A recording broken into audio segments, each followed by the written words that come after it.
We're adjourning the regular Assembly Insurance Committee, and we'll continue with the other.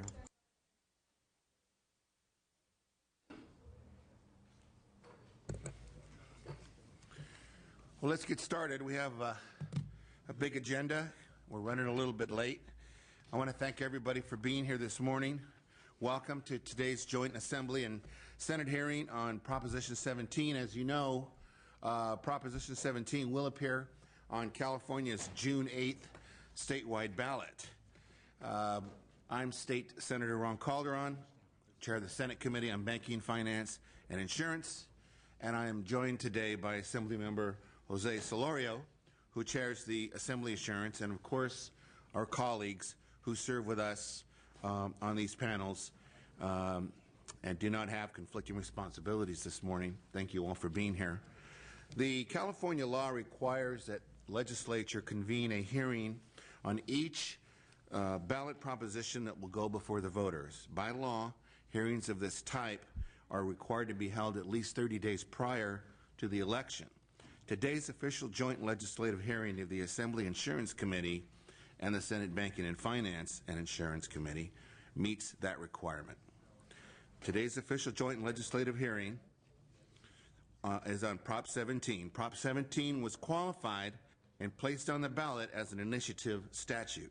As stated in its official ballot title, Prop 17, quote, allows auto insurance companies to base their prices in part on a driver's history of insurance coverage.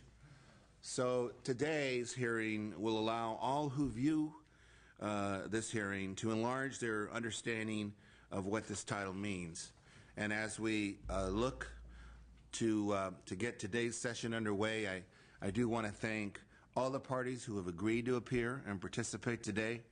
Today's hearing will allow the general pattern of similar hearings in the past, as we first will hear from various expert witnesses who appear today as informed neutrals to provide the members of the committees and those viewing this proceeding on television with background information on Prop 17. So today, these experts will include Ms. Russia Chavez of the Legislative Analyst Office and Mr. Bryant Henley, legal counsel to the California Department of Insurance, and a key in-house expert on the Prop 103. Now, following the testimony of the Legislative Analyst Office and that of the Department of Insurance, we'll hear from representatives of Prop 17's proponents and opponents. And as we prepare to get underway, I want to admonish all parties that the conduct of this type of hearing needs to remain civil and respectful at all times. Such civility protects the right of each party to present their views in a clear and persuasive and a manner as possible for the benefit of all who attend today and those who will view this proceeding on television. While I anticipate all parties to respect this rule of civility in the conduct of today's hearing, both my colleague, Chairman Solorio, and I reserve ourselves the power at any time to ask a participant to stay on point and keep the hearing professional, mindful of the public's interest in informed and factual presentation and focused on the substance of the issues involved. Once again, thank you all for attending today. Mr. Solorio, would you like to offer any remarks before we get started? Just a very brief statement. I do want to thank Senator Calderon for joining us at this joint hearing.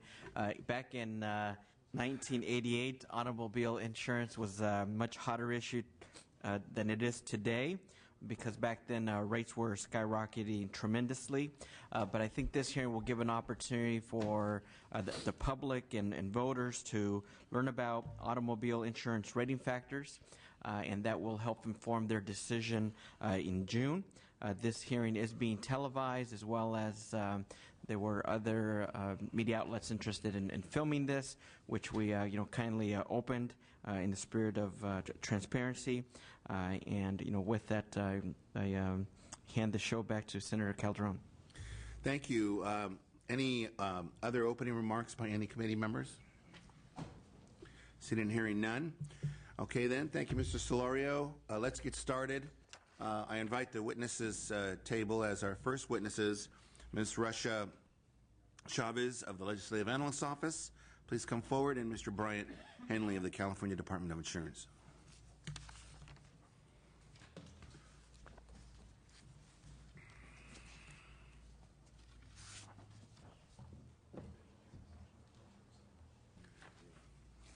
Mr. Chair and members, Russia Chavez with the Legislative Analyst's Office.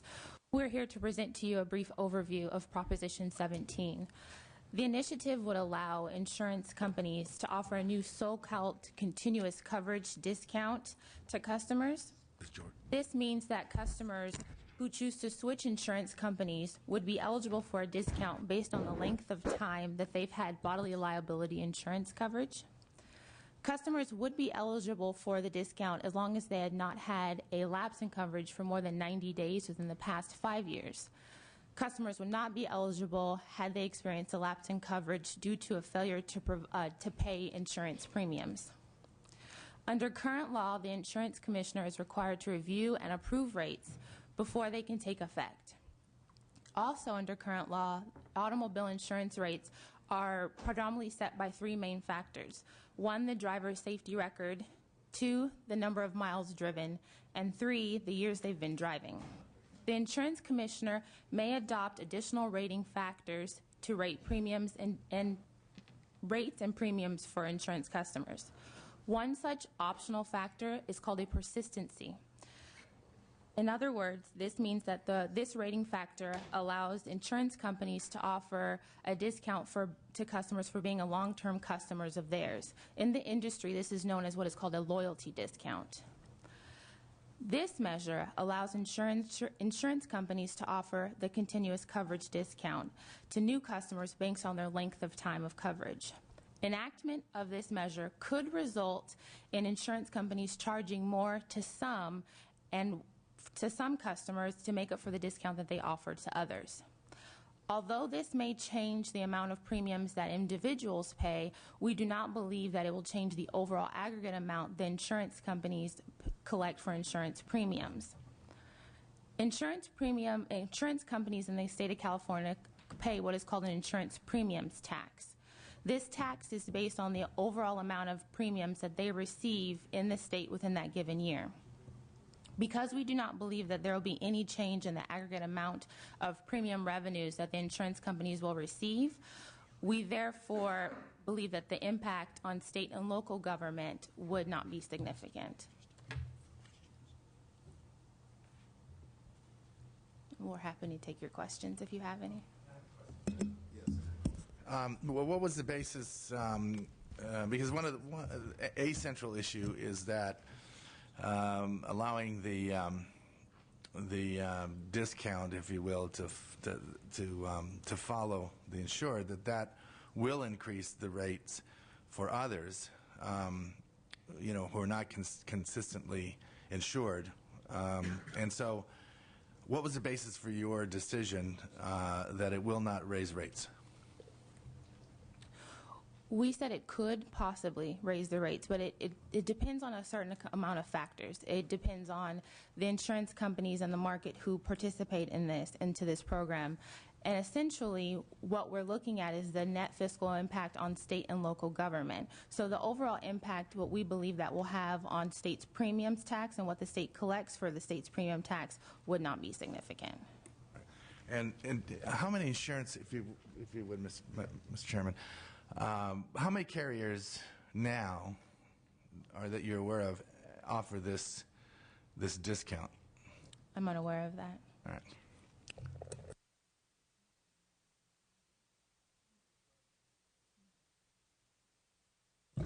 Yeah. Yes, Mr. Fuhr. Thank you, Senator. In reviewing your analysis, you end with a question that I don't think has an answer to it. Do you have an opinion as to how one should evaluate the potential benefits from ostensibly increased competition on the one hand and the burden on drivers who may not have previously had insurance on the other. You spell out the issue. I understand the issue, but do you have a view as to how one evaluates those comparative advantages and disadvantages? No, we're looking at the state and local impacts on state and local government. As far as how it affects individual customers is a little bit beyond our statutory requirement. Okay, so you're offering no opinion on that issue either way? No opinion. Okay. Okay, great. Thank you very much for your testimony. Next. Thank you, Mr. Chair. Good morning, Senate and committee members. My name is Bryant Henley, Senior Staff Counsel with the Department of Insurance. If Proposition 17 were passed by the voters, it would change one provision of Proposition 103, which prohibits automobile insurers from basing rates on a driver's lack of prior insurance. Existing regulations permit an insurer to offer a discount to its current policyholders who maintain their automobile insurance coverage with the same insurer. But if a person switches insurers or was not insured previously, they cannot receive the discount. It is impossible to determine in advance exactly how Proposition 17 would affect a given individual's insurance rates, because if this initiative were to pass, insurers could approach it in several ways under Proposition 103 and our current regulations. For example, if an insurer filed only a change to its class plan, which commonly does not change the base rate for the rates, only the way that rate is distributed among policyholders, then the insurer would face a zero-sum game where any discounts the insurer offers have to be balanced by a corresponding set of increases to other policyholders. However, if an insurer files a full rate application, it can raise or lower rates for all policyholders in a manner permitted under Proposition 103 and our regulations, and the zero-sum effect of the class plan may theoretically be muted by an adjustment to the rate paid by all policyholders. Insurers can file only a rate application or only a class plan, or insurers may file a rate application and a class plan change. As we explained to the Legislative Analyst's Office, automobile insurance rating is extremely complicated, and there is no way of predicting the precise impact a specific factor, in this case continuous prior insurance, will have on each of the insurer's customers until the insurer submits specific rate or class plan filing data to the Department of Insurance. Whatever the voters decide when voting on Proposition 17, the Department of Insurance will enforce the law in a way that furthers the initiative and that best protects consumers. I will be happy to answer any questions. Yes, I was wondering if you could answer my question now. How many carriers in the state currently offer this continuous coverage discount? Assemblymember Calderon, I don't have a specific number for you, but I can tell you that the substantial majority of insurers offer a persistency discount, and I should also point out that the current system in which the discount works, it's not a continuous coverage discount. It's a continuous coverage with the current insurance provider. And that discount is offered by the substantial majority of insurers. So if an insured wants to leave carrier A to go to carrier B, that insured loses their discount unless carrier B offers it. Well, the insured would lose the discount even if carrier B offers the discount. In order for that policyholder to get the discount, they would have to build up experience with insurer B before they would be eligible for that discount with insurer B. So under either scenario, Assemblymember Calderon, they would lose the discount under the current system. And you're saying now under the current system, continuous coverage or whether an insured has ever been covered by insurance cannot be taken into account in the rating? As a rating factor? That's correct, and that's as a result of Proposition 103. Insurance Code Section 1861.02c, which is a provision of Proposition 103, states that prior insurance coverage or the absence of prior insurance coverage cannot be used to determine rates, eligibility for insurance, eligibility for a good driver discount, or for rating in general. At all? That's correct. Well, the statement is that prior insurance coverage in and of itself may not be used for insurance rating, eligibility, or related issues. So that's correct. That's the reason. In and of itself, but it can be used as one of many factors? Well, it cannot be used. The lack of prior insurance simply cannot be used in California. If there is a factor, and in this case we're talking about persistency, that's made up of people who are not just people who lack prior insurance, but people who have prior insurance that are coming from other insurers, that is a discount that the department has adopted. And it might help for me to explain a little bit in the background as to why persistency exists today. Essentially, the Department of Insurance saw persistency. First of all, persistency has been historically understood to mean years insured with the current insurer. So the term persistency should really be distinguished from the term continuous coverage, because they really aren't necessarily synonymous. Persistency under the actuarial literature has been understood to mean continuous coverage with the current insurer. The Department of Insurance had recognized that having coverage with the same insurer results in certain savings to the insurance company in terms of the expenditures and the cost in insuring that person. And so the Department of Insurance adopted a persistency regulation that would allow that optional rating factor to exist.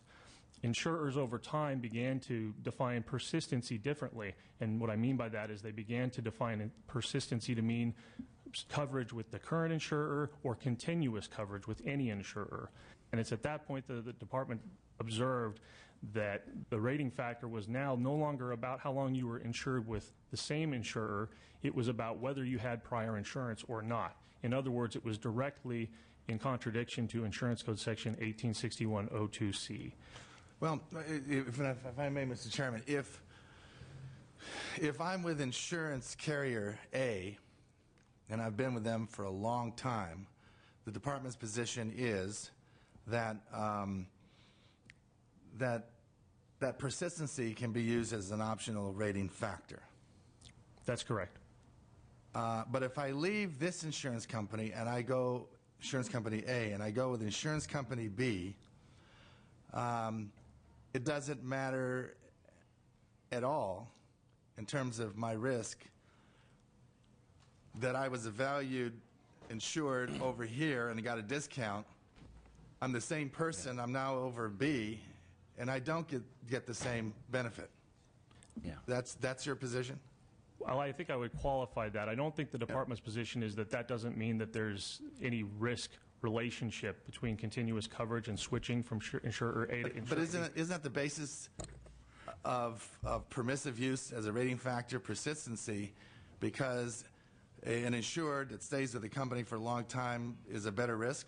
That is what insurers have told us. It's that it's a better risk and that there is some expenditure savings in terms of processing the policy. And you have accepted that as being a valid assumption, enabling them to use persistency as an optional rating factor as it relates to anyone that's with them.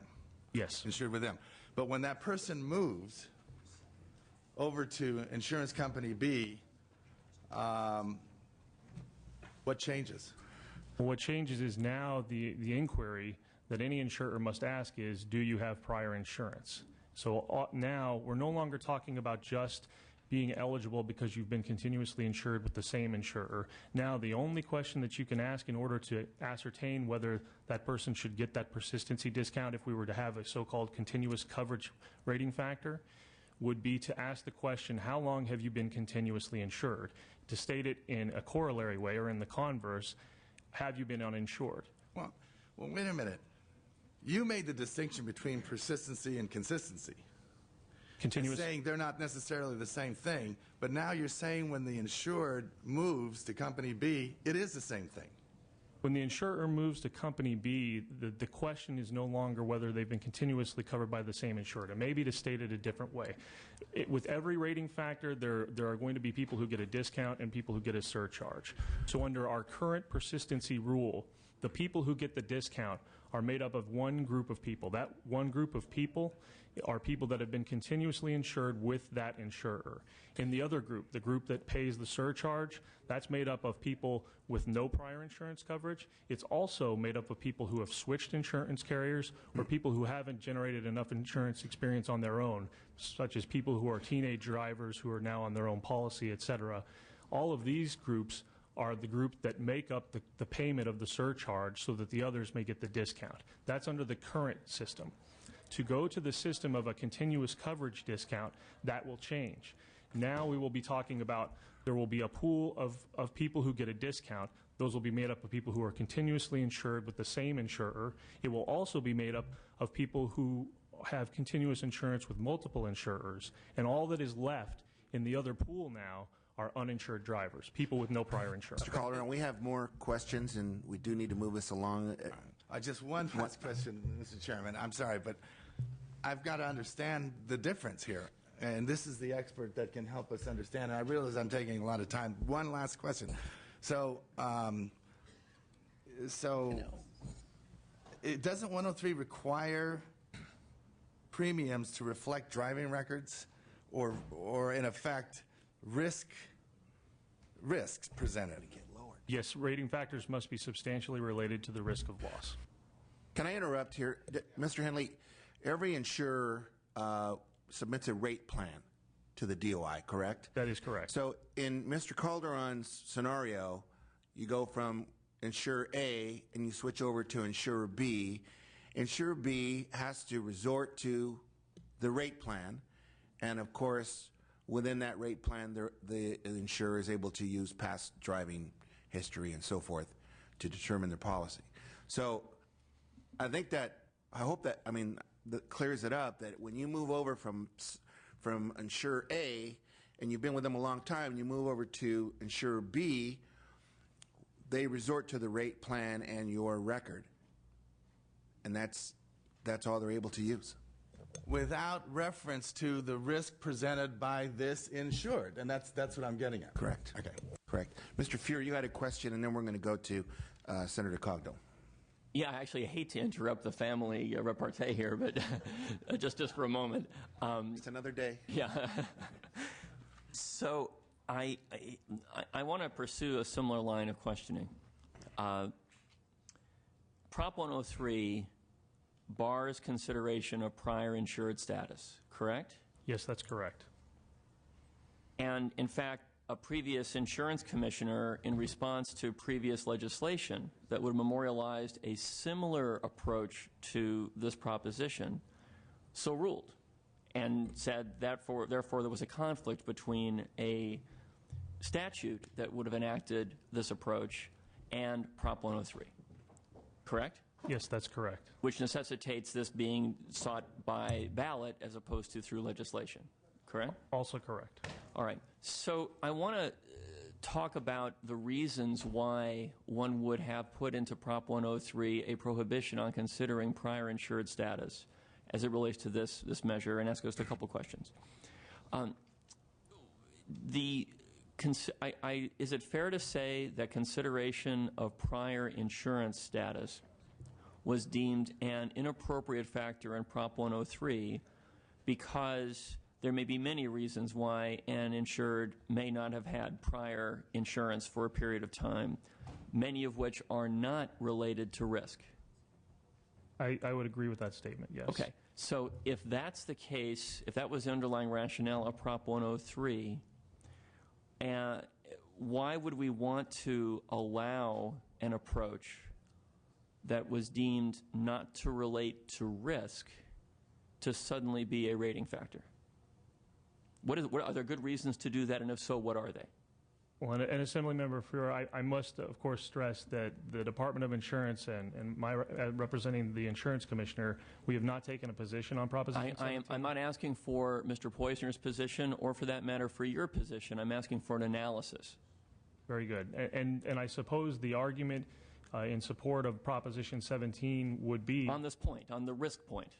Well, I think that you certainly will have an opportunity to ask from the folks who are sponsoring this proposition, but if I may be so bold, I'll provide you my assumption as to the rationale.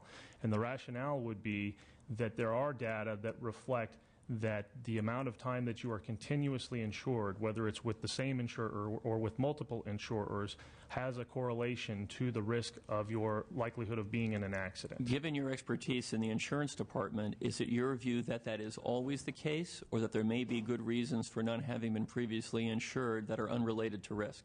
Well, as with most correlations, I think we do often find that just because there's a correlation doesn't mean there aren't exceptions. And I think that it's certainly true, Assemblymember Foyer, that there are going to be individuals who might not be continuously insured that might still be very good risks to take. They're not going to be likely to have an accident. Notwithstanding that fact, as a general statement, as a general statistics, it appears to be true, at least insurers have brought on evidence that suggests that it appears to be true, that the length of time that you are continuously insured, whether with one insurer or many, does have a correlation to the risk of loss. And it does not go down into the gradations that you're describing, which aren't there certain groups or subgroups that are not continuously insured that are actually good risks to take. That the data does not bear out on that point. And my final question will be, is the data that you've described that you have reviewed, is that uncontradicted data or is that contested data? There hasn't really been an opportunity where there would be a hearing as to contesting that data, so I don't think there's been that opportunity. Thank you very Thank you, much. Mr. Fuhrer. Mr. Cogdill, and then Assemblymember Salas. Thank you very much. To me, this seems to be a simple issue of portability, the current lack thereof, and Proposition 17 would allow us to actually have that. And I'm trying to figure out why this wouldn't be a win-win for the system and for everyone impacted by it, whether you're the insurance company or the insuree or the general public or the government or whoever it may be. It seems to me all we're trying to do here is take into consideration the fact that we want to incentivize people to be responsible. Now it's a law that you have to have automobile insurance. Didn't used to be the case. I don't know if that feeds into the reason that this wasn't part of 103 to begin with or not, or specifically excluded for that reason. But it seems to me we're obviously in a different point in time now, and I'm just trying to see where this isn't just a win-win for virtually everybody here, understanding that those folks that aren't as responsible maybe, and I realize that some folks may not be able to do it, to maintain that continuity for whatever reason financially, and hopefully there's ways to deal with that particular issue in their specific cases. But beyond that, it seems as a general policy to me to make a lot of sense to incentivize people to remain insured. And from the standpoint of the consumer, it would make it much easier for me to be able to shop for insurance to get the lowest possible rate, knowing that that discount goes with me wherever I go. And it just from that standpoint, for the consumer, the overall general consumer seems to make a lot of sense. So, again, can you point out if I'm wrong on any of those assumptions or where the negatives are in this? Well, I'd be happy to speak to the point, Senator Cogdill. And again, I must, not to belabor the point, but emphasizing that the insurance commissioner has not taken a position on Proposition 17. I will at least provide for you what the counter argument would be as to why this isn't a win-win situation. And I think the counter argument would be, as with Proposition 103 in general, there has always been a drive to try and create rating factors that are substantially related to the risk of loss, while at the same time recognizing there are certain public policy considerations that are imbued in insurance rate making. And in California, there are certain groups that are to be protected and protected against unfair rating practices. In 1988, when Proposition 103 took effect, there was a large experience for a lot of groups of people who were previously uninsured drivers, persons who were impoverished. There was even some allegations as to persons being rated on the basis of their race and other characteristics. That people were unable to get insurance, and because they were unable to get insurance while at the same time that insurance was required by law, they were put in a catch-22, if you will. And Proposition 103 and previous insurance commissioners in 1985, there was a bulletin issued by Insurance Commissioner Bunner to address this situation and state that rating an individual on the basis that they've lacked prior insurance is not permitted in California. There must be some explanation as to why you're rating a person with a lack of prior insurance other than just simply doing it because they lack prior insurance. There was concern from previous insurance commissioners that this lack of prior insurance was being used as a factor in preventing people from getting insurance at all, notwithstanding the fact that it was required by law to have it. Proposition 103 addressed this problem in its own way by saying you cannot rate for prior insurance. Whether or not it would lower costs for people to pay this price by allowing that kind of rating, we're not going to allow it for public policy reasons, essentially. And also because there is a general interest in ensuring that all people are insured motorists. Of course, we all, as you know, pay an uninsured motorist premium. And the idea, of course, is by preventing people from rating for lack of prior insurance, you're going to hopefully bring in more people that become insured and thereby prevent the risk to all. So I hope I've kind of addressed what the counter-argument would probably be to that point. Well, you have, and just as a quick follow-up, does the enactment of Proposition 17, should it become law, help that situation or hurt it? Well, I think that, and again, I think you'll hear from the parties in support and against Proposition 17, and they'll provide you their opinions. But I think that this is going to be the countervailing viewpoints. You're going to be looking at, there are going to be people who are going to talk about. I understand what you're saying, but will the Commissioner's Office have an opinion at some point prior to the election? That's hard for me to answer. I think at this point my answer would be probably not. I think because this is an initiative measure, it's a measure for the people to decide. The insurance commissioner recognizes that he is here on behalf of the people. The people will decide whether this is a good or bad policy for California, and we will honor the voters' will. Thank you, Mr. Henley. Let's move on to Member Salas. Thank you very much. And this is a very necessary discussion that we're having. And I totally understand the concept of portability and why that's a good thing for consumers. And I would certainly hope that we're looking at this from a standpoint of a win-win situation. But whenever you're going to have a discount allowed in some area, then understandably there's going to be a rate increase for others.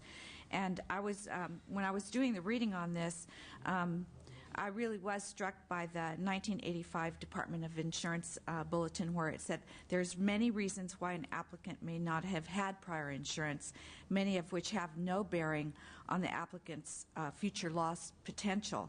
And so I was studying the proposition because I was told that there was going to be an exemption for military personnel, but in reading deeper into the proposition, it only states that there's going to be, that it would not affect military personnel that was deployed outside of the United States. But, you know, in many instances, our military personnel, when they sign up for 2 or 4 years and they're assigned to bases, you know, across the coast or whatever, there's no need for them to have car insurance. And so I think that it would unfairly jeopardize those people that serve in the military within the boundaries of the United States. Do you have any thoughts on that?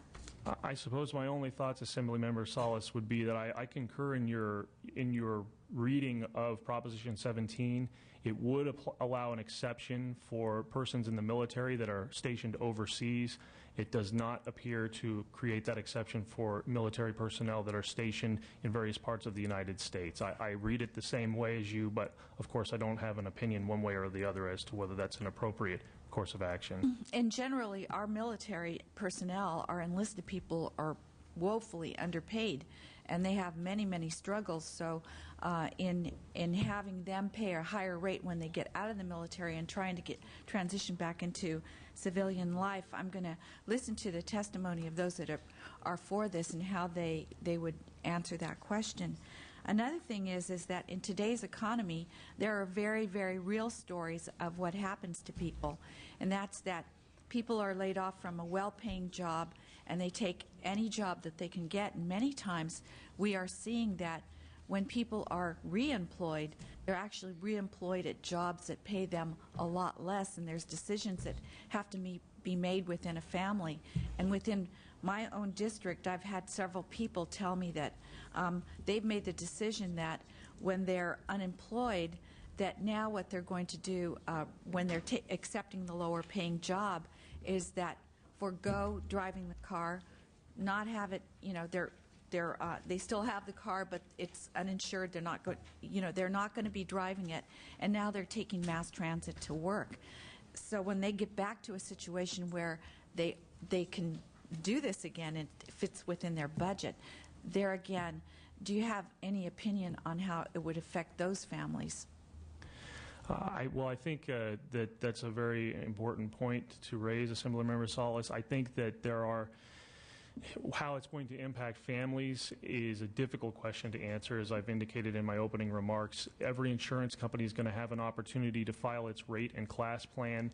There are arguments that have been made that Proposition 17, by increasing competition, will, as some would say, all boats rise and lower with the tide, and the idea would be that competition will lower rates for everyone. That's certainly one viewpoint. A countervailing viewpoint is actually, because insurance is a zero-sum game, for every surcharge there's a discount and vice versa, that uninsured motorists are going to pay for other people to get this discount, and it's going to make it harder to get back into the insurance, to get insurance because you're uninsured.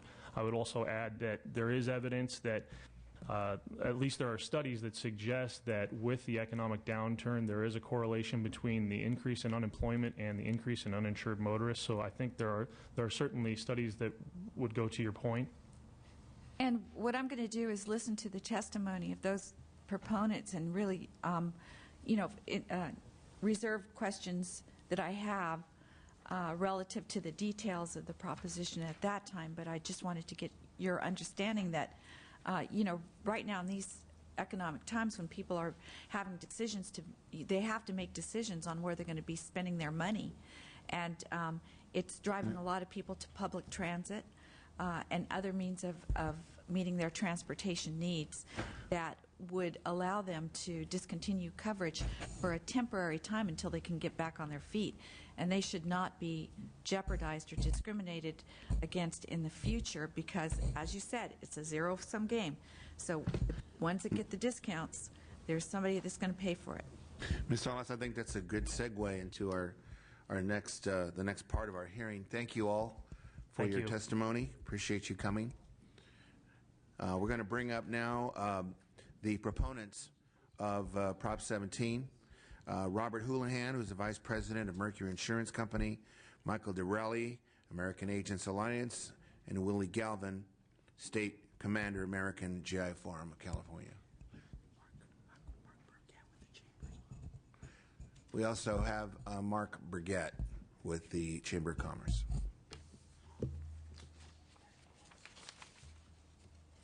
You're here for Willie Galvin. In place of. Got it. Mr. Houlihan? Or Mr. Dorelli, you'd like to go forward? Thank you, Chairman. Thank you, committee members, for giving us the opportunity today to speak to you about this important measure. My name is Mike Dorelli, and I'm the Executive Director of the Alliance of Insurance Agents and Brokers. Independent agents and brokers work with millions of insurance consumers in this state. As agents and brokers, we work hard to find the best combination of price and coverage for our customers. In that sense, we consider ourselves true consumer advocates. Prop 17, the Continuous Coverage Auto Insurance Discount Act, is a simple measure.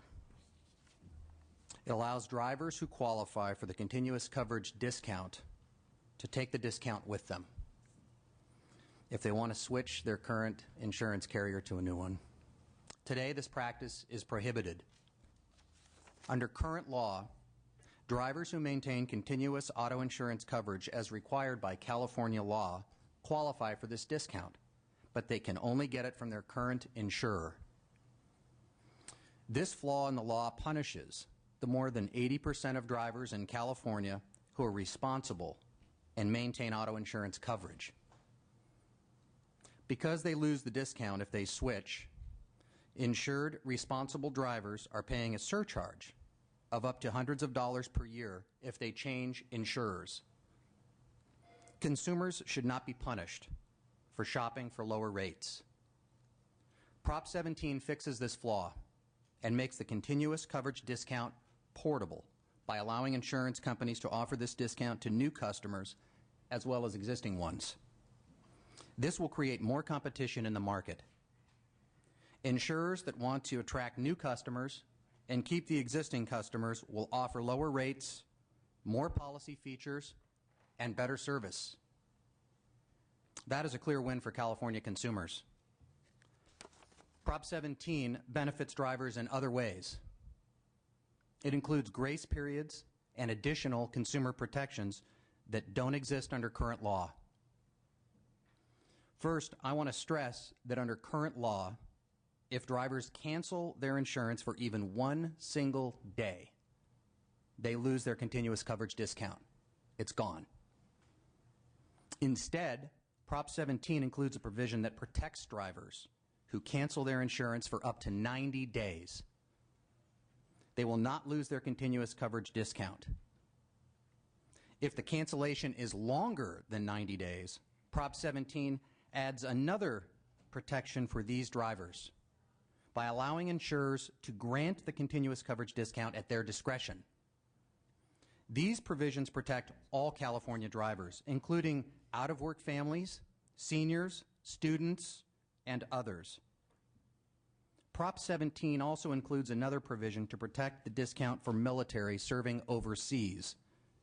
Again, I want to stress that these protections do not exist under current law. Under the law today, if drivers allow their policies to lapse, even for one day, they will lose that continuous coverage discount. Unfortunately, opponents are misleading the public into thinking that Prop 17 creates a new discount or result in a new surcharge. That's flat out wrong. What opponents don't acknowledge is that this discount and any surcharges exist today because the discount is already offered. This system of discounts and surcharges exists under current regulation, and Prop 17 won't change that. It simply makes an existing discount portable. It's really that simple. Prop 17 is supported by a broad-based coalition that consists of the California Chamber of Commerce, the California Senior Advocates League, the California Black Chamber of Commerce, the California Hispanic Chambers of Commerce, the California Taxpayers Protection Committee, Small Business Action Committee, Consumers First, and many more. We all support Prop 17 because it will extend an existing discount to millions of insured drivers who follow the law and maintain auto insurance, resulting in lower rates. Thank you. If the members don't mind, I'm going to allow Mr. Houlihan to testify. Then we'll take questions because they represent the auto insurance industry. Mr. Houlihan? Morning. My name is Robert Houlihan with Mercury Insurance. Prop 17 will allow voters to determine if they want a continuous coverage discount. Existing law allows for a persistency discount based on continuous coverage with one insurer, often referred to as loyalty persistency. Now, by statute, that discount must be based on lower loss cost. And this has a tendency to lock customers in to one company. Their existing company can recognize this lower risk characteristic, but competing companies can't offer a discount to reflect that lower risk. Prop 17 would allow carriers to offer a discount to customers with continuous coverage at any company, including competitors. This means more options and lower prices for customers that qualify. Also believe that this will lead to more competition, which will put pressure on companies to become more efficient, lower expenses, and lower expenses are reflected in the rate-making process as lower base rates, which will benefit all consumers. So I think there's general consensus on those benefits. The primary policy question is whether there's a burden on those that don't qualify for the discount. And I'd like to comment on the Department of Insurance analysis on the zero-sum game. One of the qualifiers of the zero-sum game is that the average premium remain constant. So to maintain an average premium, if someone gets a discount, there has to be an offsetting surcharge. But if you think about this new discount, by statute, the continuous coverage discount must bear a relationship to the risk of loss. So if a company is now attracting customers from competitors with this discount, it's attracting customers who have lower risk characteristics. So they're lowering their risk every time they bring over one of these customers. If that company were allowed to introduce a surcharge to maintain the same average premium, its margin would get bigger and bigger. And there are a couple constraints on this. One, California is a very competitive market, so I think if a company tried to do that, it would lose market share quickly. But even that's somewhat academic argument, because under Prop 103, companies aren't allowed to charge excessive rates. So if a company was charging an adequate rate and started bringing on lower risk customers, if it maintained the same average premium, it would soon be charging excessive rates. And that's not allowed under Prop 103. Under Prop 103, that company would be required to lower rates to match the lower risk that they've now attracted.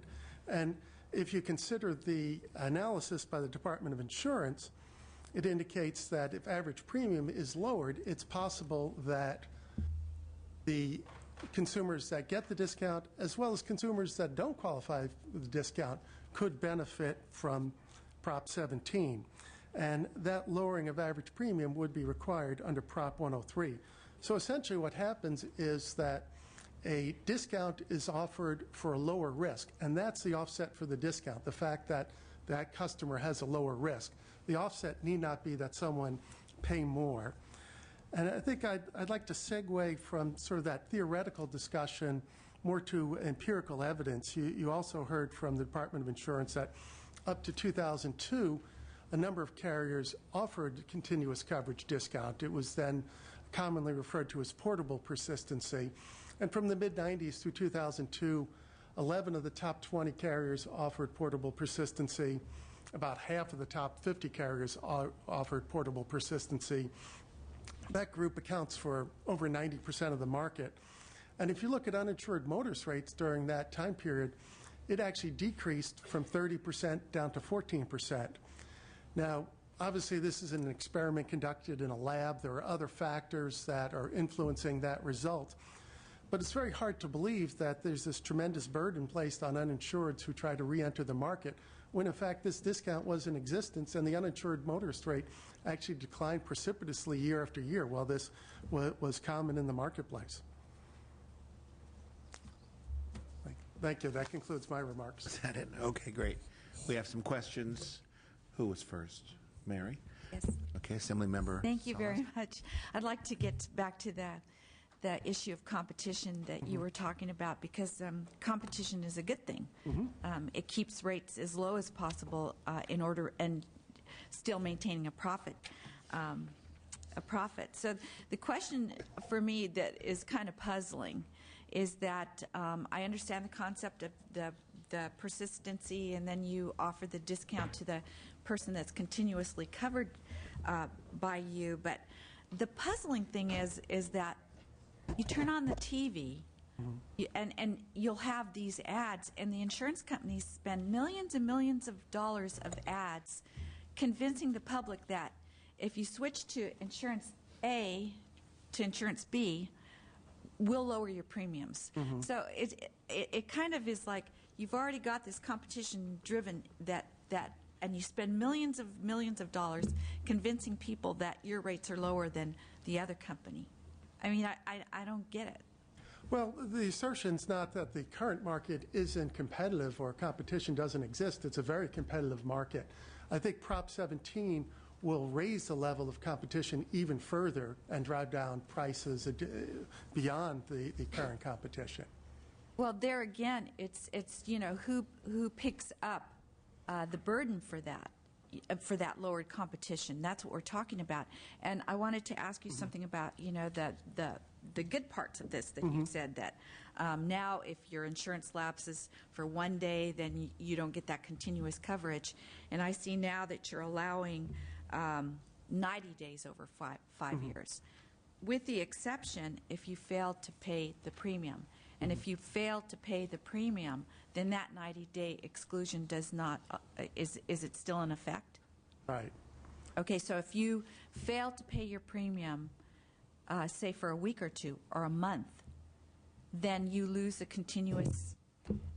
Which is the case today if a customer had a persistency discount with a carrier and they lapsed for a day, they would come back to that company at a much higher rate. Right, and see, again, what I'm saying, in today's economy, when we just heard before that we have an EDD system where people are entitled to their uninsurance claim benefits and they're not being paid their unemployment insurance benefits until 3 to 6 months, and that causes a whole lot of things to happen within that family. And, they stop making payments on their mortgage. They stop making payments on their insurance. And it's no fault of their own and has nothing to do with their driving record. And yet they're going to be penalized because they've had this lapse in payment. No, I certainly understand the concern. I think the point that I was trying to make was that issue exists today under current law, that if someone has a persistency discount and they were to lose their job, not able to make their payment, they would go back to their company and pay a higher premium. So that penalty exists today. That's not a penalty that's being created by Prop 17. No, it's not being created, but it's not being solved by Prop 17 either. Right. It's an issue of Prop 103 that's not addressed or corrected by Prop 17. Assemblymember Fuhr. Thank you very much, Mr. Calderon. I just have a couple questions. I think that unless the opponents can persuade me to the contrary, that one would agree with, say, Senator Cogdell's analysis that for the universe of people who are insured at the moment and who have maintained coverage over time, that this may be very beneficial because it would, as you've stated, the term would be the portability of continuous coverage would suddenly exist. Probably right for that universe. And as Ms. Hollis just stated, I think that the concerns that one might have about this don't pertain to that universe of people, but rather to the others. It would have been possible in crafting Prop 17 to include a provision, the words I can't create at the moment, but that would essentially have said, and no insurance company is permitted to issue concomitant rate increases to the non-continuously covered folks as a consequence of this new portability. There's no such provision in here. And I could imagine it wouldn't take very long to have concocted one. Why not? Just because there's our belief is that the discount must be substantiated by a lower risk.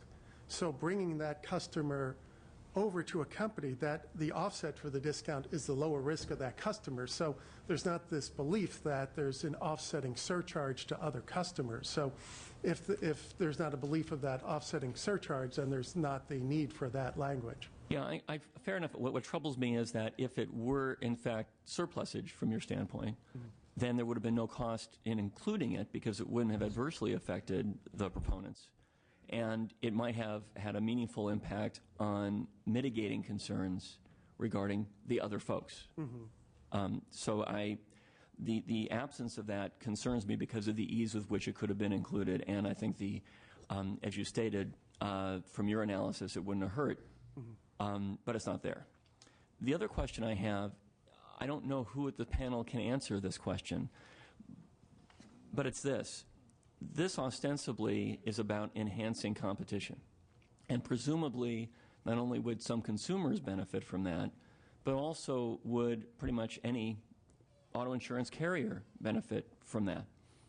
As far as I know, Mercury Insurance is a proponent of this. I do not know of other insurance companies that have weighed in either support or opposition to this. And I'm confused as to why that would be so and trying to infer what that might mean about the terms of Prop 17. You would think that every insurance company would be situated as Mercury is, assuming that it could, in essence, benefit by being able to persuade non-Mercury customers to come over to Mercury. One would assume that State Farm and Allstate and AAA and so forth would have the same analysis. Yet they're not on this.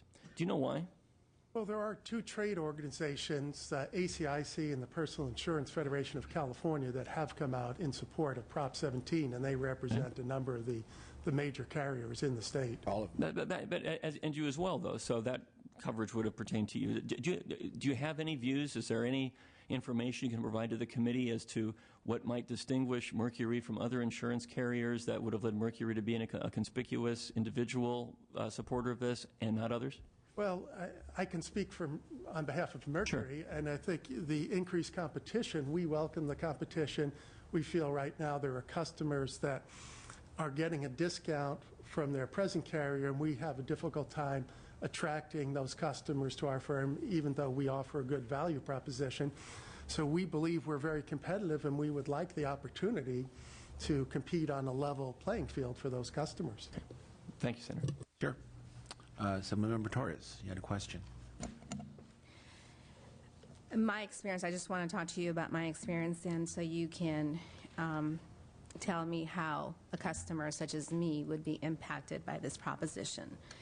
I don't like to talk to my insurance company unless, they send me the bill and I pay the bill and that's it. Hopefully I won't have to do anything more than that. So good customer service, I guess. They send me the bill on time, I pay on time.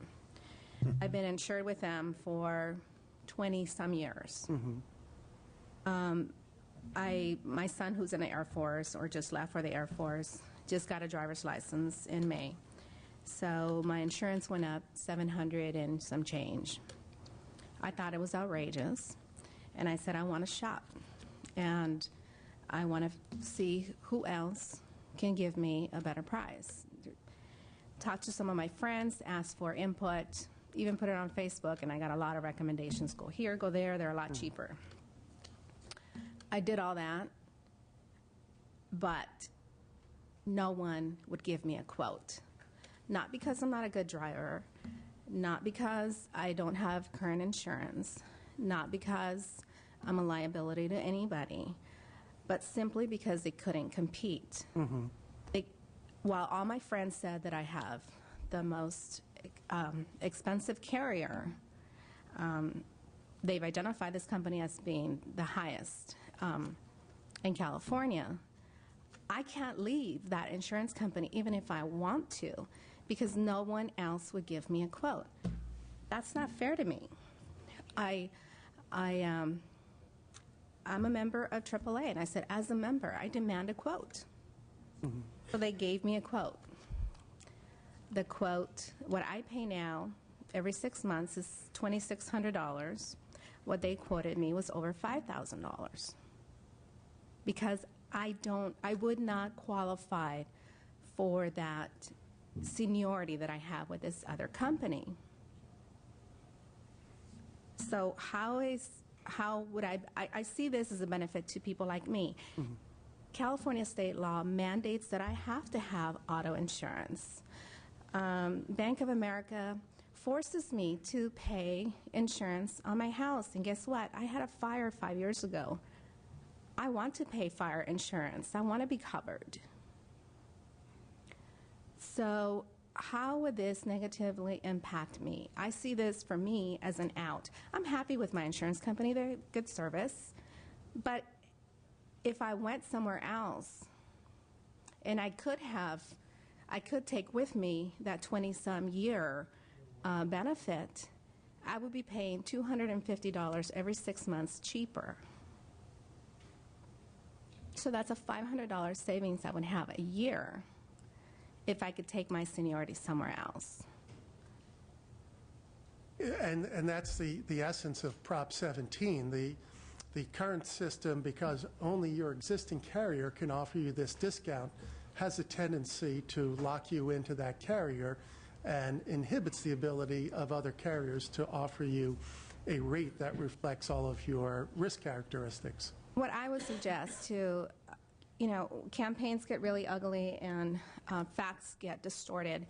I would say to constituents, call around and shop for insurance and find out for yourself how this will impact you. Thank you. Senator Cogdell, you had a question? Yes, thank you. Just a quick question. Is it relates to who may be the winners and who may be the losers in all of this? I'm wondering what percentage of the market currently, in your estimation, would win from this proposal versus those that might be, those that would see their rates increase? Well, I think everyone would win. There'd be those that would qualify for the discount and have more options open to them, create more competition. Clearly, those groups would win.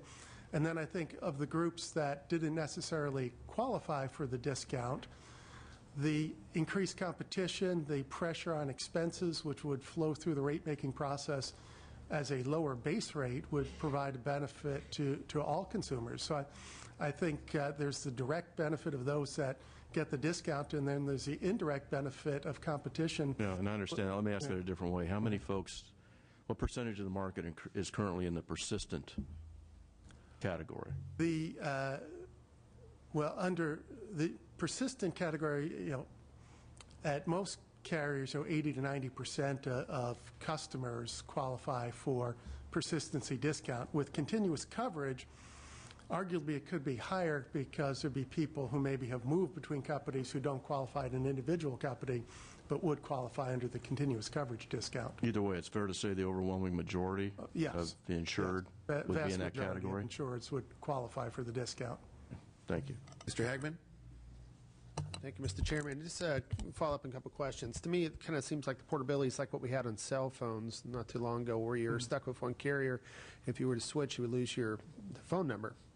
When they opened that up, when you could port your phone number over to another carrier, I significantly noticed the rates in the last 5 years of phone carriers go way down because of the increased competition. And I think it goes to Ms. Torres' point.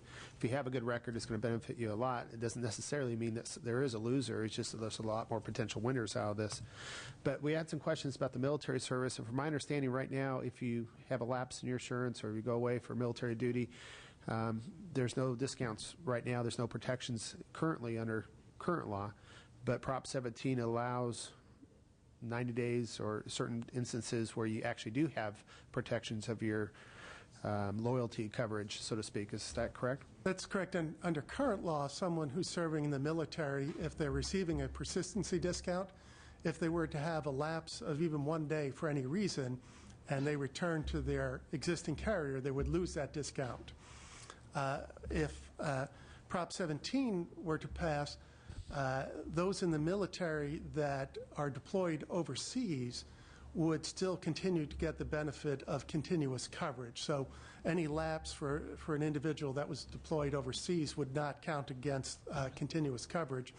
And even for those that are stateside, Prop 17 does allow for a lapse up to 90 days compared to the current construct, which eliminates the persistency discount after just 1 day.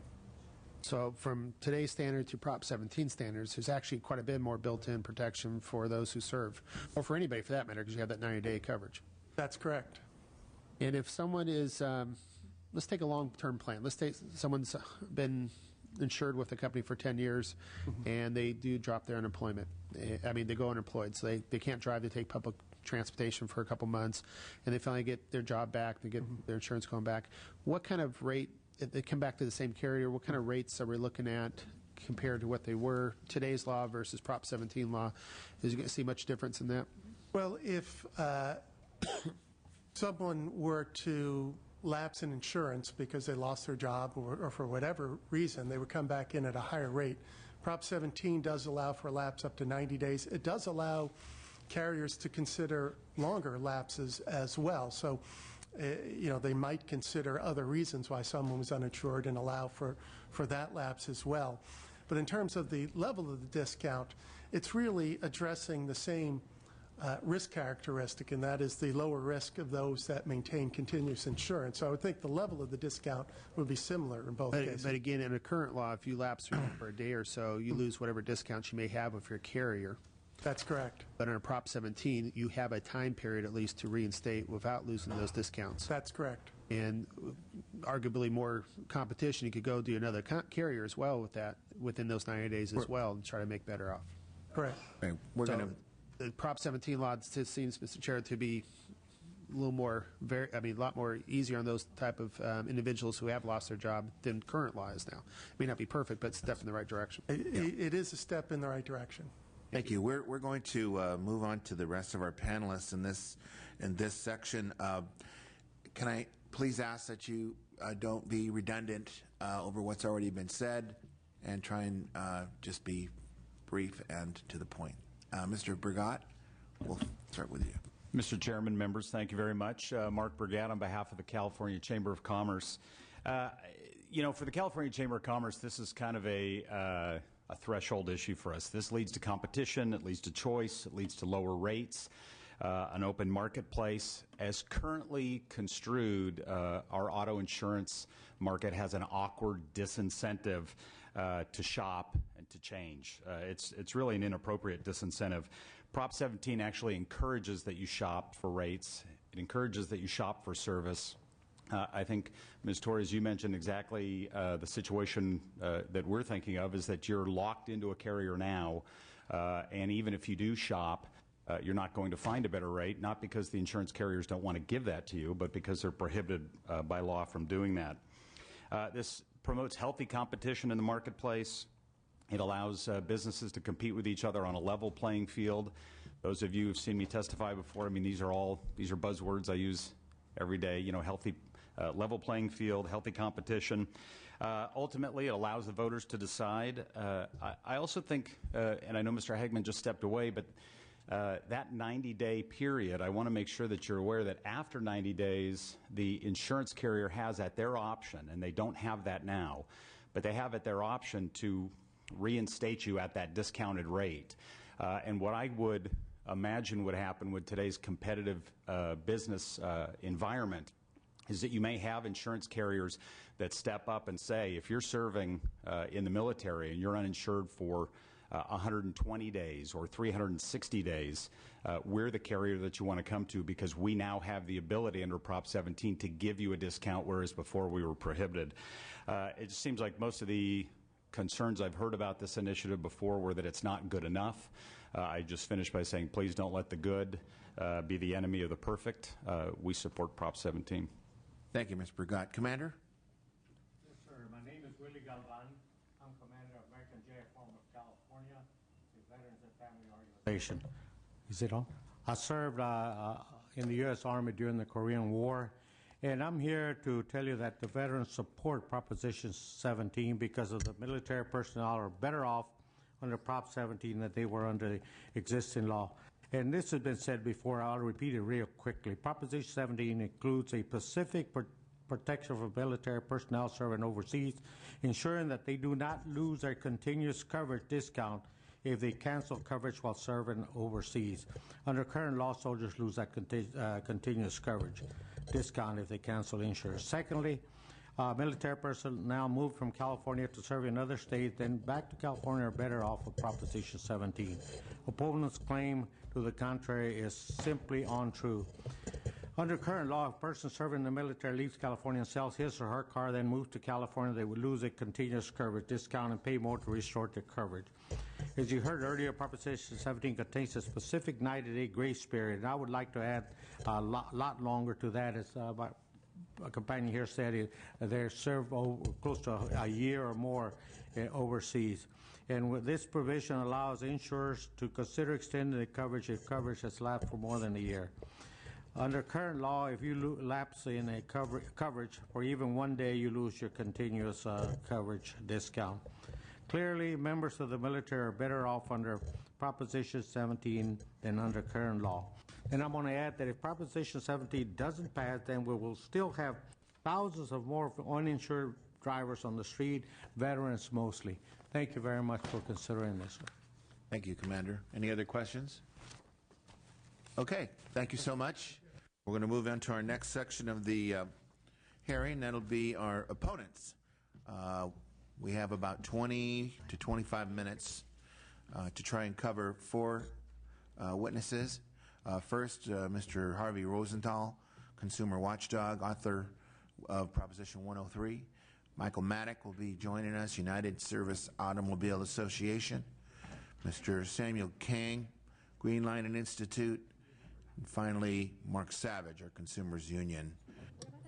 Yeah, Mr. Chair, can we recommend the chicken is in increasing jeopardy as lunchtime draws closer, so you might want to... Maybe they can just introduce who the chicken is. I think the chicken's fine right where he's at. Mr. Rosenthal. Mr. Chairman Calderon, Mr. Solorio, members of the committee, my name is Harvey Rosenfield. I'm the founder of Consumer Watchdog and the author of Proposition 103. I want to thank you very much excuse me, for holding this hearing today. And I do want to, since some of the committee members have asked what the meaning of that chicken is, it's with some frustration that we appear here today and note the absence of Mr. George Joseph, the CEO of Mercury Insurance Company, which is sponsoring Proposition 17. He has, over the years, been one of the most vociferous opponents of Proposition 103. He's sponsored legislation here in Sacramento. He's fought with us in the courts. He's fought before the Department of Insurance, and he's spending $3.5 million to promote Proposition 17 at the ballot box, and yet he's too chicken to show up here today. And that is a very frustrating thing. He's been hiding behind a lot of very expensive paid supporters. We are a citizen grassroots organization, and I'm glad to be here to be able to correct some of the sleight of hand that you've heard over the last few minutes. Mr. Rosenfeld, but for the record, Mercury did send a representative to represent the company's position, and let's just make sure that that's on the record. Okay. Thank you. So I want to begin with quoting a famous philosopher who said, "Those who ignore history are condemned to repeat it." By sponsoring Proposition 17, Mercury is trying to turn the clock back to the 1980s, when auto insurance rates and practices were completely unregulated here in California. It was known as an open competition system here in the state. Motorists were required by law to buy insurance. But one of the most pernicious practices at the time, when auto insurance premiums were themselves going up 20% per year, was this. When a motorist who was trying to comply with the law requiring him to buy insurance went to an insurance company for the first time and asked to purchase it, the insurance company would say, "No, you haven't been previously insured, therefore we're going to surcharge you," even if they were a good driver, even if they never owned a car.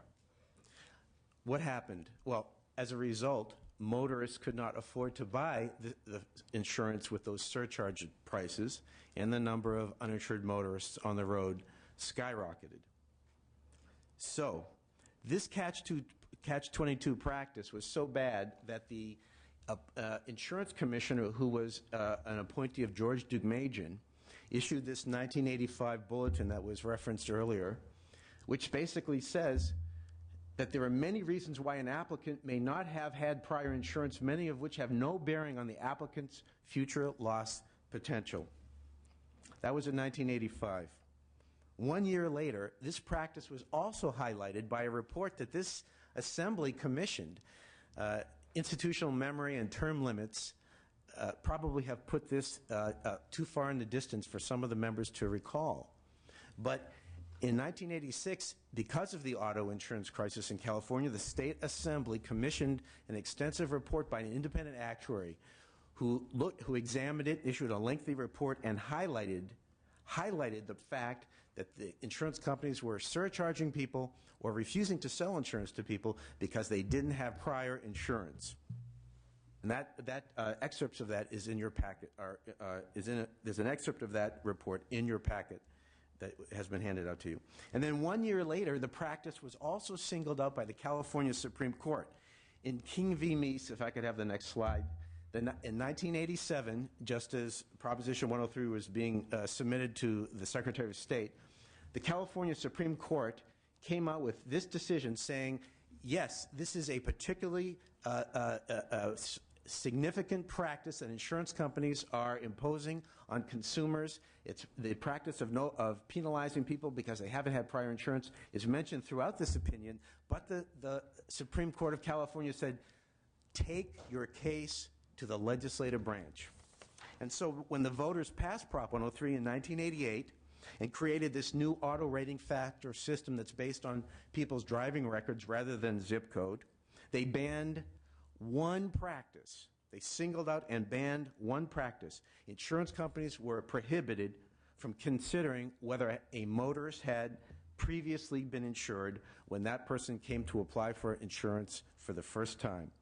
So today, and this is the operative comparison that has to be made, under Prop 103, when you apply for insurance from a new company, whether or not you are previously insured makes no difference. You are treated the same.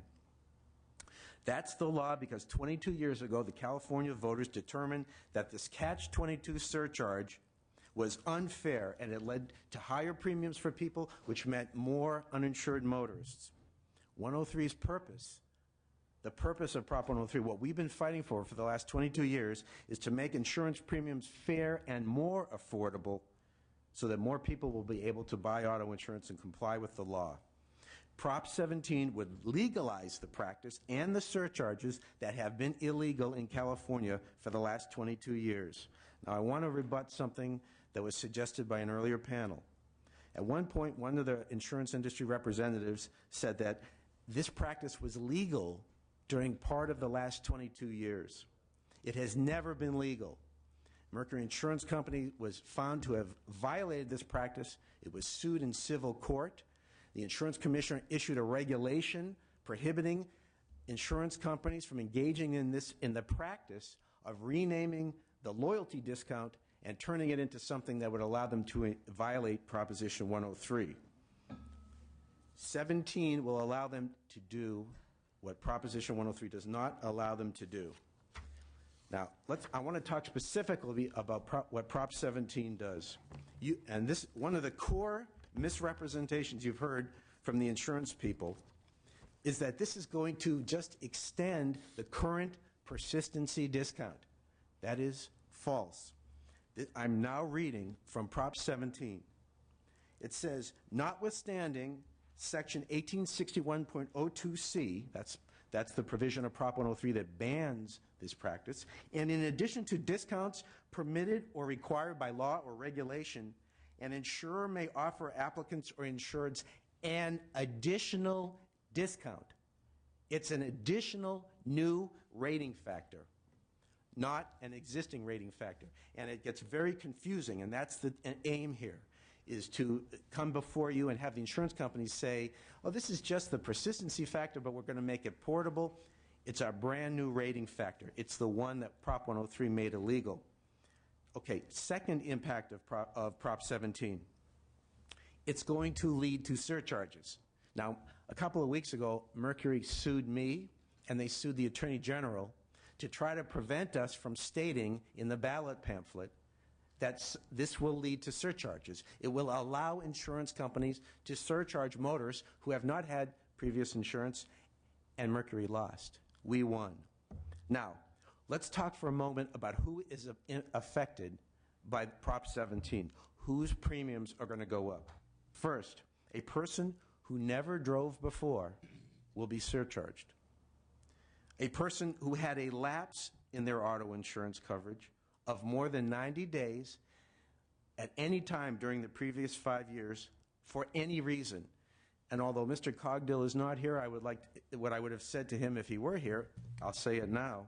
It's got nothing to do with personal responsibility. Many people are going to get caught up in the Prop 17 surcharges for not because they're bad drivers, not because they did anything wrong, but because they went away to college in another state and didn't need to drive, came back to California. Or seniors, say, who had an illness and were hospitalized and dumped their coverage while they were recuperating. Or people who took mass transit. People live in, say, San Francisco, the Bay Area, someplace where the mass transit is good enough, they don't need to drive a car.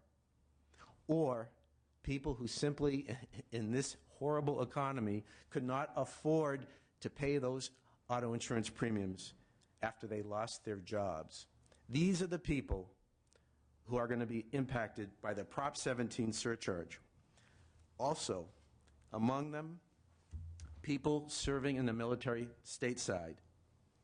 Now, when Mercury proposed the bill that was later invalidated by the courts that's almost identical to Prop 17, they got criticized because it applied to the military. So in the second round, the one that Governor Gray Davis signed in 2003, Mercury exempted all military from the surcharges, but not Prop 17. Mercury only exempts military serving overseas. So if you're serving in the United States and you go away to boot camp and you're gone for 91 days, our men and women in the armed forces will be surcharged as a result. And by the way, that's why Vote Vets, an organization with 100,000 vets as members, is opposed to Prop 17. Finally, if you miss a single insurance payment, you will be surcharged under Proposition 17. Now, with California families struggling to survive after this Wall Street debacle nearly crippled our economy, the last thing we need to do is pass a law that makes insurance companies less accountable and allows them to raise people's premiums. I want to take a closer look at the issue of what will happen to people's insurance premiums.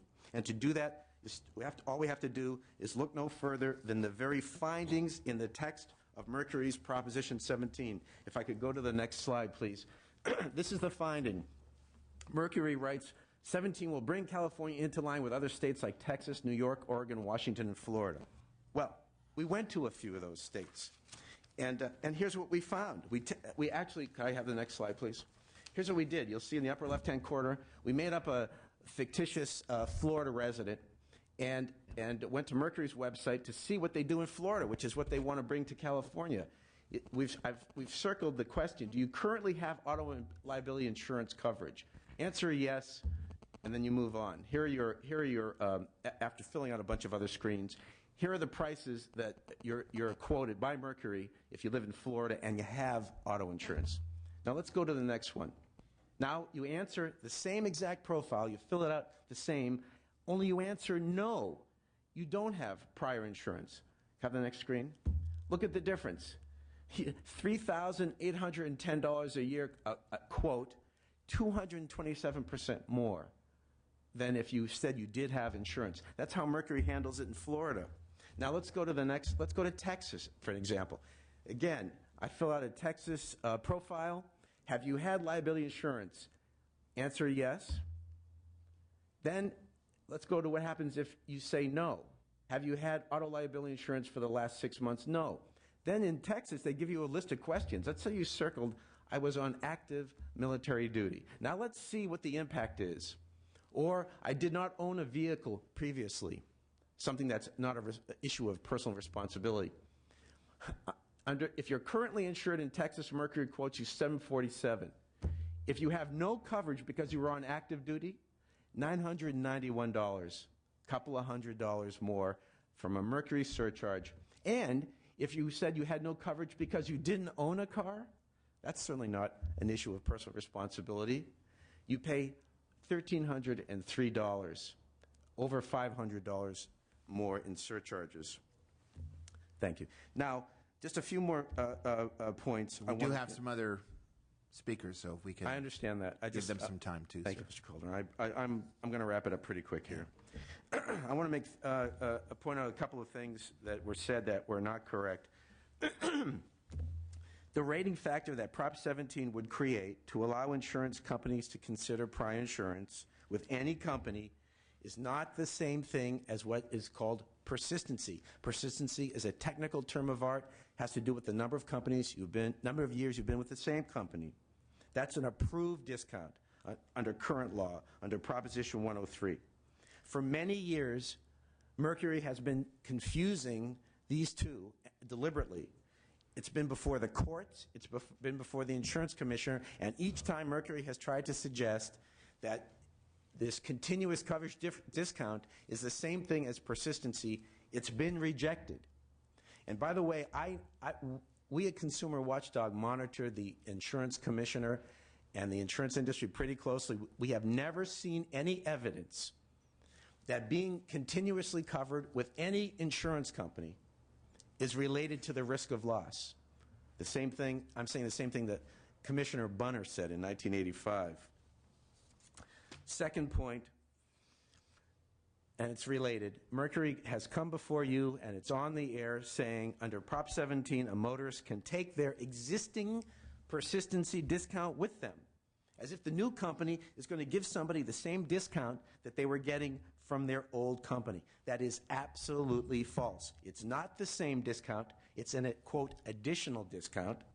And it's not going to be the same amount of money. If you have, under Prop 17, every insurance, under Prop 103, excuse me, every insurance company's rates and premiums are unique to it. By law, an insurance company, under Prop 17 or not, cannot give you the same loyalty discount you were getting with your other insurance company. It just can't be done. And that's one of the big misleading and misrepresenting statements that Mercury has made. I want to thank the committee for its patience and for its investigation into Prop 17. Thank you, Mr. Rosenfeld. We're going to go to Mr. Maddock with Thank you, USAA. Senator Calderon. It's Mike Maddock, a VP and Senior Counsel for USAA, who were a Fortune 500 company, financial services company that represent those that are honorably serving or have honorably served in the military, their families, dependents, and descendants. And I'm going to probably just encapsulate the testimony and not repeat it and try to address Mr. Fuhrer, Ms. Torres, Mr. Calderon's, Mr. Hagman's comments and questions, and wrap it up. I'm going to talk about why we're here and tell you what we're not going to talk about, and tell you our position on Prop 17, and then I'm going to address the one key element that we've all been talking about, which is the 90-day clause that seems to exist there, right, why this does not affect the military. We were founded in 1922 by a group of Army officers that couldn't get insurance. So we had to self-insure each other. Apparently, and a lot of you here, friends and colleagues, realize that we might have been a bad risk in their minds. So we insured each other. Since that time, we now insure all branches of the military, Guard, Reserve, and we handle all aspects of financial services. We handle commodities. We handle their retirement. In fact, credit ratings, AM Best has rated us their highest rating, A++. Moody's Investor Services, we are AAA. That is exceptional. Standard & Poor's has us AAA, which is Are you here to extremely brag, top. Mr. Maddock? Absolutely, Senator Calderon, as to why we were asked to be here. Because, frankly, as you well know, sir, this was not our fight. This is not something we wanted to address. Clearly, Mr. Rosenfeld does not need the help of this simple country lawyer to defend the proposition that he wrote. And frankly, I've had discussions with Mr. Joseph. He honorably served in North Africa in the Army Air Corps, and have no issue with him. The issue is the fundamental, I believe, misrepresentations as to whether or not this affects the military. So I'm going to skip all of our J.D. Power Awards, and I'm going to skip all of our Zogby International Awards, all the awards. Oh, and did I mention that the Wall Street Journal said that we would be the last financial institution standing? So notwithstanding all of that, I'm going to get to the why we're here. We generally don't take positions on initiatives, but veterans groups and service members have asked us to comment on how this affects us. So we were, in fact, formed out of a fundamentally discriminatory atmosphere. So we really can't stand on the sidelines when something happens like this for our military members. You may recall that we talked about whether or not to exempt the military totally. This initiative was not the same as the Parada bill, SB 841, rather, that passed in 2003, which had the exclusion. And then a former lieutenant and Governor Gray Davis, who was a lieutenant in the United States Army in Vietnam, wouldn't sign the bill until it had that exemption. So he signed it, which begs the question, why is that not a total exemption in this initiative? Well, let's just talk about some round numbers. Again, I am not a scientist in actuarialism, which I don't like isms to begin with, but primarily if actuaries had personalities, they would be accountants. So I'm not going to go into that element. I'm merely going to say that military members face, let's say, 2.5 million military members, Army, Navy, Marines, Coast Guard, Air Force, Reserve, and Guard. Let's say there's 2.5 million or 3 million in uniform at any given time. Right now, we'll have approximately 250 to 350 deployed in combat theaters overseas, such as Bosnia, Iraq, Afghanistan, and let's say overseas would be also include Guantanamo in Cuba. That's about 20 to 30% of our armed forces will be deployed overseas at any given time. That's what, 70, 80% are sitting here at home. And they're not sitting. They're in events like permanent change of station. That's when we get moved around from one point to the other, relocated far from home to do basic schooling. Jump school in Kentucky or Carolina. We're going to do our training on tanks down in Fort Irwin, Southern California. National Guard, I would get called and go to Camp Roberts in Central California, then move up to Fort Lewis, Washington to figure out which end of the weapon to point downrange, because we've forgotten after 20 years before getting called up. So you would be moved around at Fort Belvoir in Washington when we were attached to JAG School, or in Virginia, or at the Pentagon. So at any given time in your long military career, you're spending a substantial amount of time on the permanent change of station or temporary duty assignments. TDYs, National Guards were called up for 6 months. National Guard's called up in reserve for 18 months. These temporary assignments, and again, you're getting moved around the country, and you're not going to have your car, you're not going to have insurance, and you're not going to pay for it. So right now, to go to Ms.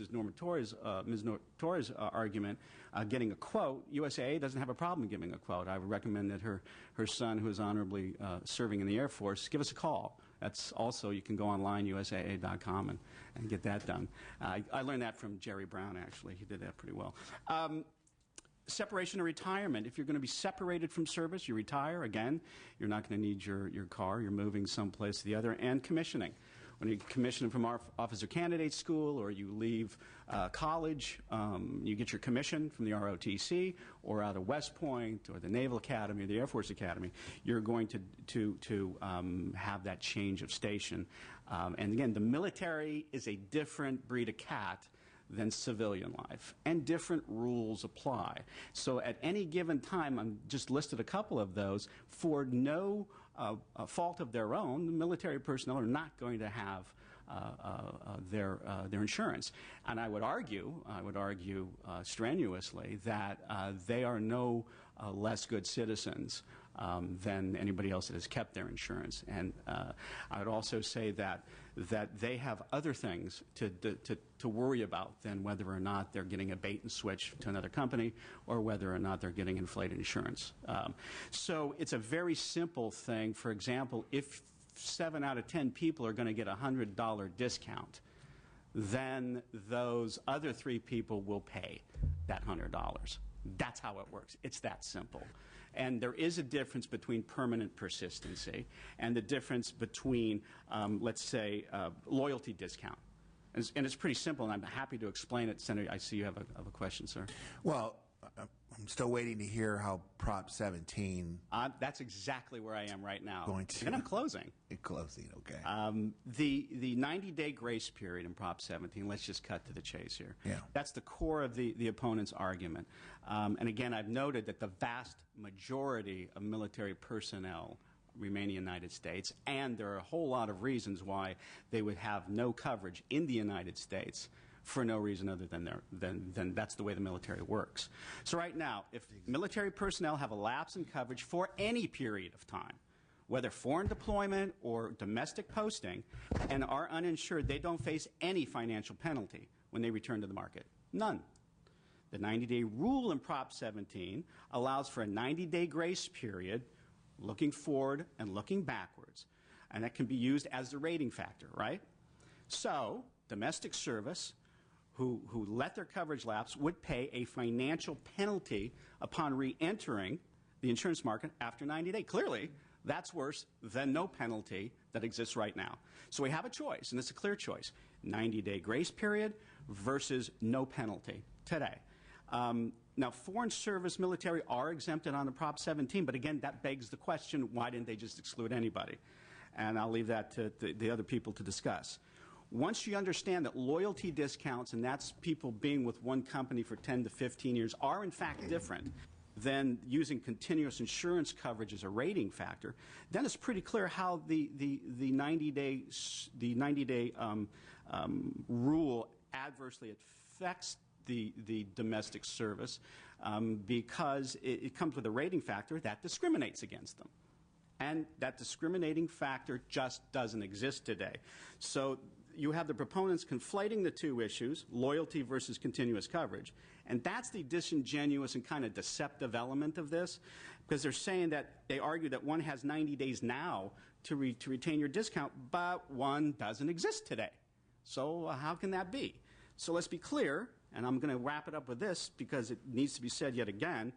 The rating factor for continuous coverage with anyone in the industry doesn't exist today. Therefore, the penalty for its absence doesn't exist today either. So there's no need for a grace period today because, wait for it, it doesn't exist today. And it's just that simple. And let me just wrap up by saying that the insurance industry provides billions of dollars in funding for bonds, roads, schools, and industries. We pay a boatload of taxes, and this is an important element for us. We employ people, and whether or not this passes, not USAA's issue. I mean, our actuaries say we're not going to deal with this one way or the other. We conduct business the way we conduct business, and we wish them well. And I'm happy to answer any question we have on this issue. Okay, great. Thank you, Mr. Manick. Mr. Kane. Thank you, Mr. Chairman. My name is Sam King, the Managing Attorney for the Green Line Institute. We're a statewide policy organization advocating for California's low-income, minority, and underserved communities. And it is on behalf of these communities and describe the impact on these communities specifically that I offer my comments. And my summary analysis of Proposition 17 can be summarized in two phrases, and that's ill-timed and ill-conceived. So we'll just deal with those in turn. One, Proposition 17 is ill-timed because of the economic downturn specifically. What this proposition has the potential to do, if enacted, is rob Peter basically to pay Paul, as the previous speaker just said. While California suffers from double-digit unemployment rates, California's drivers have been making the difficult decision of whether to pay their insurance or simply keep food on the table. So as California tries to recover and as Peter tries to get back on his feet, if he was without insurance for just 91 days, he could be charged a penalty for trying to comply with the law. Now, Peter should be offered every opportunity to get back on his feet and do the responsible thing, as previous witnesses have testified to, and get insured again. But this proposition doesn't help him do that.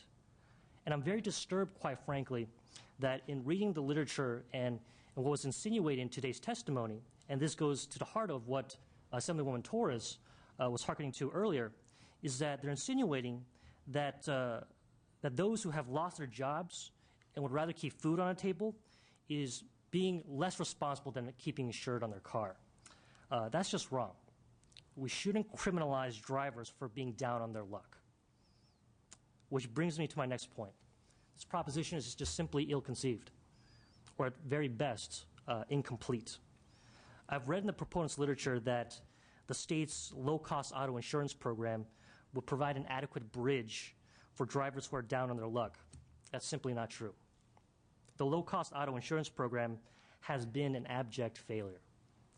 For almost every county in California, participation rates for low-cost auto insurance has hovered around 0.1 to 0.2%. So out of every 1,000 eligible drivers in most counties in California, you get at best maybe one or two drivers who sign up for this program. The county that is doing the best, if you want to call it that, is LA County at a paltry 2%. So even though this program has been in effect for well over a decade, low-cost auto insurance program has barely gotten off the ground. So before a Proposition 17 is even considered, low-cost auto insurance has to be fixed. And let me conclude this point by just offering you a basic theory of how insurance is supposed to work. Of course, this committee and the chairman understand how insurance works, but I think it'll be worth visiting as to exactly what it's supposed to do, and that is lower the risk of the general pool to make everybody better. So if you fix low-cost auto insurance to garner wider participation, this brings down the uninsured rate. If you bring down the uninsured rate, every driver's rates go down along with that. So in the matter of insurance, as a basic theory and principle, if you try to help the least and target efforts there, you help everyone the most. Prop 17 doesn't do that. It digs a deeper hole for everyone. So Mercury Insurance and other insurance companies should focus on this problem first before even hedging their bets on what's going to happen with Proposition 17. They got to fix low-cost auto insurance first. And let me conclude by saying this. Proposition 17, in summary, locks us in by amending our Constitution to rob Peter to pay Paul. It kicks California's unemployed and underemployed workers while they're down. And worst of all, it criminalizes drivers for being unemployed or underemployed. Proposition 17 is neither perfect nor good. It's simply ill-timed and ill-conceived. Thank you very much. Thank you, Mr. Kang. Any other questions from the remaining members? Seeing and hearing none. Thank you for your comments today, for joining us.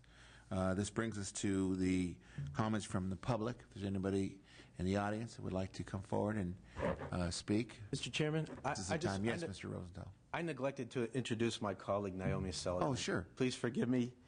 That's her. Thank And you. I'm sorry, her name was? Naomi Seligman. Naomi. Nice to meet you. Thank you for coming. Okay.